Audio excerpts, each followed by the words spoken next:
Ahondamos en otros temas de la jornada. El informe realizado por la Comisión de Visita de Cárceles de la Corte de Apelaciones de Santiago una vez más detectó irregularidades, serios problemas en materia de hacinamiento, infraestructura y alimentación en las prisiones de la región metropolitana. Es un tema que hemos analizado con diversas personas durante el día y ahora vamos a conversar al respecto con el abogado de la Defensoría Popular, Rodrigo Román. Abogado, gracias por recibir a CNN Chile. Hola, ¿qué tal, Daniel? Muy buenas noches. Abogado, no podemos decir que nada de lo que salga en el informe sea algo que sea particularmente nuevo. Hay informes que han dado cuenta de situaciones similares en el tiempo. La pregunta es, ¿por qué esto se repite? ¿Por qué no se hace en la práctica nada que sea realmente conducente a mejorar estas condiciones?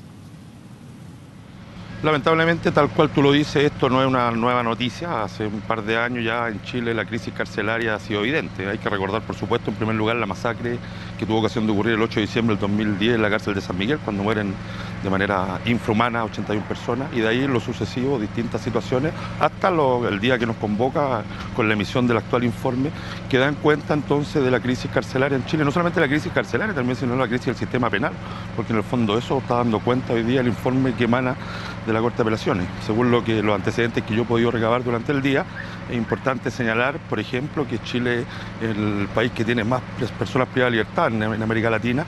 Tiene más de 300, en promedio 326 personas por cada 100.000 habitantes, lo que con creces supera no solamente en América Latina, sino en la gran mayoría de los países de Europa, incluso los países grandes como España e Italia.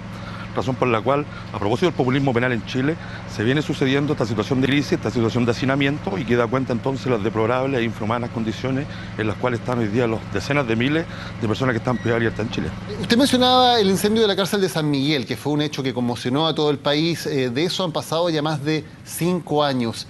¿Sacamos alguna lección? ¿Mejoramos en algo la situación después de lo ocurrido en esa tragedia de la cárcel de San Miguel? Mira, lamentablemente hay que señalar que luego de 5 años aquel horroroso hecho se mantiene en la impunidad. La sentencia absolutoria que se dictó en su momento en favor de las personas que resultaron acusadas señaló que había responsabilidad por parte del Estado, que no eran aquellos encausados, pero sí se debía perseguir la responsabilidad, y a ese respecto el Estado chileno nada hizo. Nosotros y otros abogados más también, representando a otras familias, interpusimos por supuesto una denuncia ante la Comisión Interamericana de Derechos Humanos, la que se está tramitando, pero bien sabemos que tenemos que esperar largos años para que haya un pronunciamiento. Porque en el fondo lo que hay es que la situación de crisis que hay en las cárceles en Chile da cuenta, lo que decía hace un rato, según mi entender, del populismo penal que se viene instalando en Chile hace ya decenas de años. Considera tú que la creación de las cárceles concesionadas se hace el 2005, cuando otroramente era presidente Ricardo Lagos, donde estaba el boom de las privatizaciones y de las concesiones. La misma ley que se utilizó para concesionar carreteras, la ley que se utiliza para concesionar las cárceles. Se concesionan finalmente 8, son las cárceles construidas concesionadas, y fíjate que hay un dato no menor ahí, porque también a propósito del marco general que se ve actualmente en la política en Chile, da cuenta que también el lucro y el negocio también se introdujo en este mundo, digamos, el mundo carcelario, teniendo en consideración, por ejemplo, el siguiente dato: el Estado desembolsilla de su arca del erario nacional 1/3 para una persona privada de libertad en una cárcel pública, y 3 veces más lo hace para una persona en una cárcel concesionada. Concretamente, para la cárcel de Santiago 1, por ejemplo, el promedio de que el Estado desembolsilla para dicho efecto es de 630.000 pesos, mientras que para la penitenciaría, que es vecina a dicha cárcel, solamente paga por sobre los 302.000 pesos, casi el doble de aquello. Hay que considerar también que el negocio de las concesiones involucra millonarias multas de parte del Estado chileno cuando estamos en presencia sobre población penal, cuál es el caso de Santiago 1 y de todas las cárceles en este país, a propósito del populismo penal de encarcelar más y más gente, teniendo en consideración también lo poco que invierte el Estado chileno a propósito en estas materias, lo que tendría como objetivo entonces cumplir el fin de la pena, ¿verdad? De poder reinsertar a un sujeto en la sociedad, un sujeto que ha desviado el camino, merece un castigo. El castigo que merece, según el sistema penal, es la privación de libertad, de su libertad ambulatoria. Pero finalmente no solamente de su libertad ambulatoria la que se ve afectada, sino que un montón de otros derechos. Y eso está en estrecha relación con este populismo penal y con la falta de recursos. Considera tú que el Estado chileno invierte un promedio de $35 diarios por preso en una cárcel concesionada y $11 en una cárcel pública. Países como Estados Unidos, como Australia, invierten $70, más del doble de lo que hacen con los concesionados en Chile. Países como Inglaterra invierten $150. Hay un montón de datos que dan cuenta entonces que efectivamente acá hay una política desviada, una política equivocada. Abogado, usted ha mencionado varias veces el tema de lo que llama populismo penal. Efectivamente hay, podríamos decir, una demanda en general de la opinión pública por penas más fuertes, también que por personas que sean formalizadas por delitos graves, esas personas queden en prisión preventiva mientras se investiga. Eso efectivamente ha sido una demanda y ha ido generando también una legislación más estricta en ese caso. ¿Usted no está de acuerdo con la idea que hay en muchas personas de que hay demasiados delincuentes que están libres, que el sistema es demasiado blando con quienes cometen delitos y luego salen en libertad, con la idea de que existe una puerta giratoria que significa que se comete un delito y luego esas personas quedan libres? Lo que pasa es que ese dato no se corresponde con la realidad. Ese es el dato que manejan los medios de comunicación, respaldado por los poderosos de este país con el propósito de crear la sensación en el ambiente de impunidad. Fíjate tú que según la Corte Suprema de Justicia, más del 90% de las solicitudes de prisión preventiva que hace la Fiscalía a la hora de formalizar son decretadas, tanto por los tribunales de garantía como por las Cortes. Más del 90%. Por supuesto que sabemos que la justicia penal es justicia para pobres, ¿cierto? Porque la justicia para ricos, con la excepción de los señores Delano y Lavín, que pasaron un periodo acotado de tiempo privado de libertad, para los ricos no opera la justicia penal en esos términos. Entonces, esta sensación que se ha creado desde hace años, tú recuerdas, Daniel, somos probablemente la misma generación, venimos escuchando hace decenas de años, de tanto en tanto, estas agendas cortas antidelincuencia. Por lo menos del año 90 a la fecha, han habido 4 o 5 agendas cortas antidelincuencia.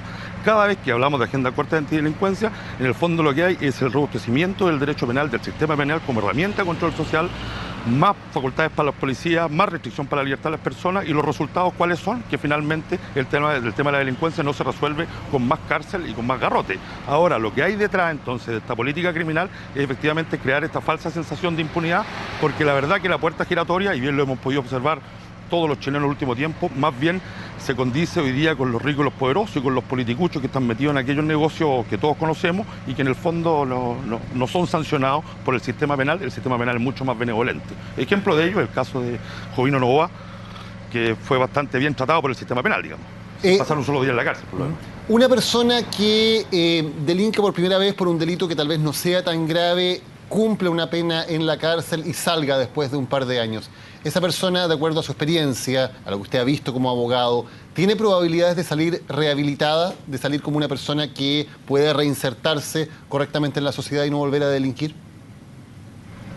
Y que lo que pasa es que ahí ya entramos al terreno más específico de qué es lo que ocurre al interior de las prisiones, al interior de las cárceles. Efectivamente, yo te he dado un dato importante al comienzo de esta entrevista, cuál es la falta de recursos que el Estado otorga o contempla para la reinserción derechamente, porque la verdad que es una burla, por ejemplo, para el sistema carcelario público con $11 diarios, no es posible sostener a una persona en libertad y menos pensar en su rehabilitación o su reinserción, porque no hay planes a ese respecto. Hay un montón de otros factores que podríamos analizar si tuviéramos más tiempo, ¿verdad? Que es la relación de los presos con los gendarmes, los tratos crueles, inhumanos, degradantes, que el Instituto Nacional de Derechos Humanos hoy día denunciaba, por ejemplo, que se veía en el interior de todas las cárceles.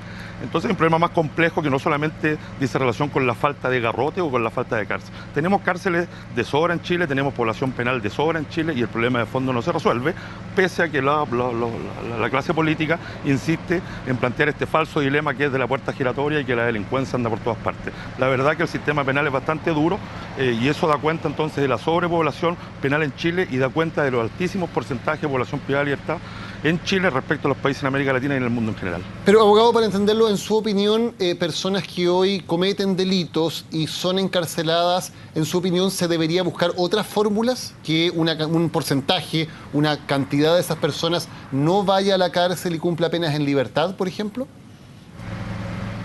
Me da la impresión que a esta altura de la historia de la humanidad debiera ser capaz de poder generar mecanismos y respuestas distintos al conflicto penal. Tal es el caso, por ejemplo, de sociedades como en Dinamarca, que hace un par de meses se cerraron 4 cárceles porque no hay presos que encerrar. Entonces eso da cuenta que efectivamente, mientras haya un modelo de sociedad excluyente, explotador y segregador, como existe en Chile, muy probablemente los problemas de delincuencia se van a seguir desarrollando. Y si siguen implementándose estas mismas políticas, por supuesto que la respuesta no va a ser pasar por la cárcel, porque en ningún caso se va a poder salir rehabilitado de ahí o reinserto en la sociedad, toda vez que la política carcelaria en Chile no está diseñada para eso, en términos estrictos. Está diseñada solamente como un castigo, como un encierro, y ni mucho menos está pensado ni con los recursos entonces para la reinserción de los sujetos en sociedad. Usted mencionaba antes a los gendarmes y a la relación entre los gendarmes y los reos. Una de las cosas que dice este informe es que los gendarmes en muchos casos también son víctimas de condiciones muy lamentables y muy indignas de trabajo y de vida en las cárceles. ¿Los gendarmes, especialmente los de graduación más baja, también son víctimas de este sistema? Sin lugar a dudas, hay estudios de otras disciplinas como la sociología, la antropología, de años también que dan cuenta que efectivamente lo que viven los gendarmes o los custodios al interior de los penales es una situación muy parecida a la que viven las personas privadas de libertad.